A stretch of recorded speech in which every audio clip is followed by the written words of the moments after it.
Check the India. Well, they came out the back. Look at the chest. Yahoo! Yeah, we did it. Yes, finally, India repeat the history and defeat the history. Yes, ఇంతవరకు ఏ team కూడా home గ్రౌండ్లో world cup గెలవలేదు and అలాగే ఏ team కూడా back to back world cup గెలవలేదు. This is India. ఎక్కడైతే వరల్డ్ కప్ ఫైనల్కి ముందు ఏది మనకు కలిసి రాలేదు అంటే స్టాటిస్టిక్స్ చూసుకున్నా, పాత ఈక్వేషన్స్ చూసుకున్నా, న్యూజిలాండ్ టీంతో మనకి T20 వరల్డ్ కప్లో ముఖాముఖి చూసుకున్నా, ఏది కలిసి రాలేదు. ఇంతవరకు ఇండియా గెలిచిన అన్ని వరల్డ్ కప్లు ఏ వరల్డ్ కప్ కూడా ఆదివారం గెలవలేదు. నెంబర్ 1. సో ఇదొక భయం. ఆదివారం అన్ని వరల్డ్ కప్లు ఓడిపోయింది. 2003 వరల్డ్ కప్ ఓడిపోయింది, 2023 వరల్డ్ కప్ ఫైనల్ ఓడిపోయింది. ఓకే, సో మళ్ళీ ఈ వరల్డ్ కప్ ఏమవుతుందా అని ఒక భయం. సెకండ్ థింగ్ వచ్చేసి అహ్మదాబాద్లో ఏ ఇంపార్టెంట్ మ్యాచ్ కూడా ఇండియా ఇంతవరకు గెలవలేదు. ఇది ఒక భయం. ఇది స్టేడియం ఫీవర్. అరే ఏమవుతుంది ఏంటి, మనం పోయినసారి కూడా న్యూజిలాండ్తో ఓడిపోయాం, 2023 వరల్డ్ కప్ ఆస్ట్రేలియాతో ఓడిపోయాం, అన్ని మ్యాచ్లు గెలుచుకొని వచ్చి. So this is second. Third one, New Zealand టీంతో T20 వరల్డ్ కప్లో ఇండియా ఇంతవరకు ఒక్కసారి కూడా గెలవలేదు. 3 మ్యాచ్లు ఆడితే 3కి 3 న్యూజిలాండే గెలిచింది. సో ఇన్ని భయాల మధ్య జరిగిన ఈ ఫైనల్లో really India history defeat and history repeat. ఎప్పట్లా అలవాటు ప్రకారం సూర్యకుమార్ యాదవ్ టాస్ ఓడిపోయాడు. సో మిచెల్ శాంట్నర్ రెండో ఆలోచన లేకుండా బౌలింగ్ ఎంచుకున్నాడు. సో అయిపోయినాక సూర్యాన్ని అడిగారు, నువ్వు టాస్ గెలిచుంటే ఏం చేసేవాడు? అబ్సల్యూట్లీ మేము బ్యాటింగ్ ఫస్ట్ చేద్దాం అనుకున్నాం, బట్ మాకు ఏదైతే కావాలనుకుందో అదే వచ్చిందని అన్నాడు. బట్ అది నిజం అని చెప్పి నిరూపించడానికి మనకి జస్ట్ 2 ఓవర్స్ సాగిపోయింది అంతే.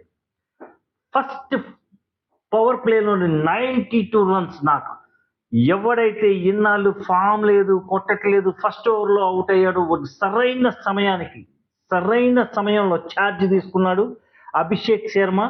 18 బంతుల్లో ఈ T20 వరల్డ్ కప్ హిస్టరీలోనే fastest half century Abhishek Sharma చేసి ఏదైతే స్టార్ట్ కావాలో ఫైనల్కి కావాల్సిన full start first phase power ప్లేలోనే ఇచ్చేశారు. Sanju Samson one of the last 3 matches నుంచి ఇండియా హీరో. ప్రతి మ్యాచ్లోనూ 80+ స్కోర్, ప్రతి మ్యాచ్లోనూ ఇండియాని తీసుకెళ్లి గెలిపించిన మొనగాడు. ఈ మ్యాచ్లో కూడా సేమ్ అంతే, 89 రన్స్. అన్ఫార్చునేట్లీ 3 మ్యాచ్ల్లోనూ త్రుటిలో సెంచరీ చేదర్చుకున్నాడు. కానీ ఇండియాకి ఏదైతే కావాలో అదైతే ఇచ్చి పడేశాడు. ఎప్పుడైతే ఫస్ట్ వికెట్కి 98 రన్స్ పార్ట్నర్షిప్ అయిపోయిందో ఇండియా అప్పుడే మ్యాచ్ చేతిలోకి వచ్చేసింది. 7.1 ఓవర్లో 100 రన్స్. ఇంతకన్నా ఇంకేం కావాలి ఇండియాకి? సో ఒక స్టార్ట్ వరల్డ్ కప్ ఫైనల్లో. ఆ తర్వాత నుంచి జరిగిందైతే వీర విధ్వంసమే. ఇషాన్ కిషన్ అండ్ మన సంజు శాంసన్, ఒకళ్ళు అగ్ని అయితే ఒకళ్ళు వాయువు తోడై న్యూజిలాండ్ని చెడుగుడు ఆడుకున్నారు. కానీ ఒక స్టేజ్లో 15 ఓవర్లకు 203కి 1 వికెట్తో ఉన్న ఇండియా అక్కడి నుంచి ఫస్ట్ తర్వాత 2 ఓవర్లు 3 ఓవర్లు తడబడిపోయింది. ఏదైతే మనకి హెన్రీ వేసిన ఓవర్ ఉందో 16వ ఓవర్లో వరుసగా 3 వికెట్లు కోల్పోయి 1 రన్ వచ్చింది. 17, 18 ఓవర్లో కూడా పెద్ద రన్స్ రాలేదు. ఒక్కనొక స్టేజ్లో ఇండియా బ్యాటింగ్ని చూసి 270, 280 రన్స్ ఈజీగా వెళ్తాయి అనుకున్న మ్యాచ్ని 250 దాకా కొట్టగలిగారు అంటే అది చివరి ఓవర్లో శివం దుబే ఆడిన ఎదురుదాడే, లిటరల్లీ ఎదురుదాడి. లాస్ట్ ఓవర్, ఆ ఓవర్లో అన్ని రన్స్ కనుక కొట్టకపోతే ఇండియా బిలో 240 దగ్గరే ఆగిపోయేది. బట్ బ్యాటింగ్ ఏదైతే ఉందో back to back 250+ scores in world cup knockouts by India. ఏదైనా కానీ లాస్ట్ 2 వరల్డ్ కప్స్లో 20 మ్యాచెస్లో ఓన్లీ 1 మ్యాచ్ ఓడిపోయింది ఇండియా అండ్ 2 వరల్డ్ కప్స్ని చేతిలో వేసుకుంది.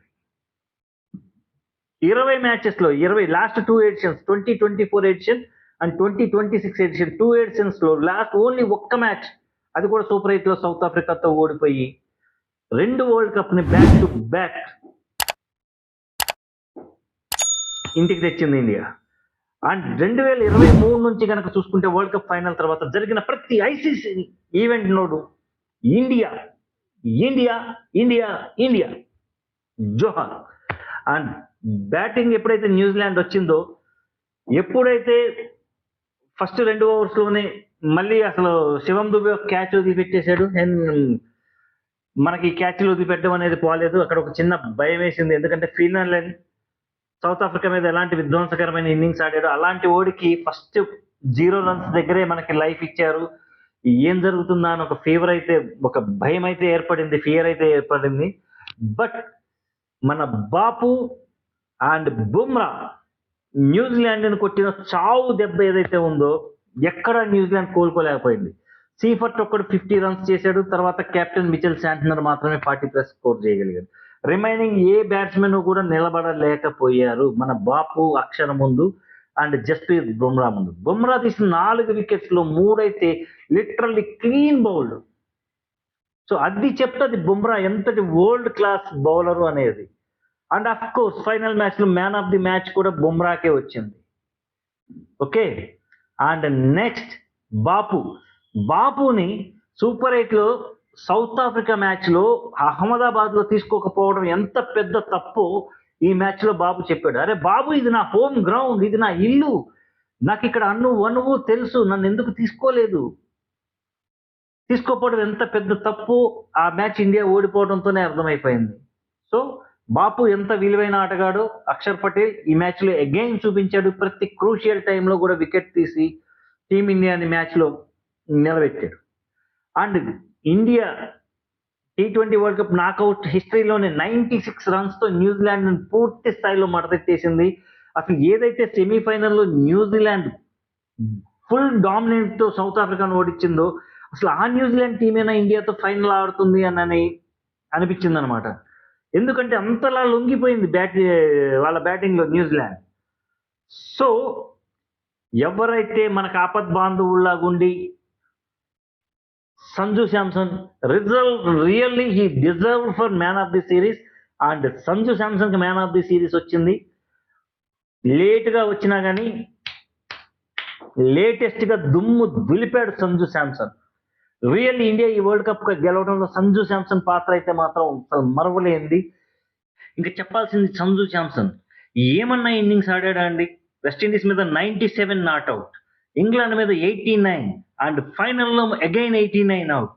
3 మ్యాచ్ల్లోనూ త్రుటిలో సెంచరీ కోల్పోయినా కానీ టీమిండియానైతే మాత్రం విజయ తీరాలకు చేర్చిన నిజమైన మనగాడు సంజు శాంసన్. ఈ పేరు ఈ వరల్డ్ కప్ మొత్తానికి నిలిచిపోతుంది అంతే. అండ్ ఏదైతే మ్యాన్ ఆఫ్ ది మ్యాచ్ తీసుకున్నాడో సంజు శాంసన్, దానికి అతనైతే మాత్రం రియల్లీ డిజర్వ్.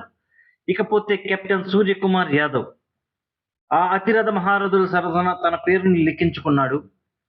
ఎప్పుడైతే సూర్యకుమార్ యాదవ్ కెప్టెన్ గా చేపట్టాడో టీమిండియా పగ్గాలు, అప్పటి నుంచి టీమిండియా ఇప్పటి వరకు ఒక్క సిరీస్ కూడా టీమిండియా ఓడిపోలేదు. అండ్ అట్లాగే కపిల్ దేవ్, ధోని, రోహిత్ శర్మ వీళ్ళందరూ కూడా టీమిండియాకి వరల్డ్ కప్ తెచ్చిన కెప్టెన్స్. వాళ్ళ పక్కన సూర్యకుమార్ పేరు పర్మనెంట్ గా లిఖించుకున్నాడు. అండ్ ఏదైతే మాకు కావాలో, ఏదైతే మా భయం ఉందో ఇన్నాళ్ళు వరల్డ్ కప్ వస్తుందా రాదా అని చెప్పేసి, అది అయితే ఈరోజు తీరిపోయింది. Literally super. And hats off to Indian cricket team. And ఎవరైతే మన ఛానల్ని సబ్స్క్రైబ్ చేసుకోలేదో దయచేసి సబ్స్క్రైబ్ చేసుకోండి, లైక్ చేయండి అండ్ షేర్ చేయండి. And thank you.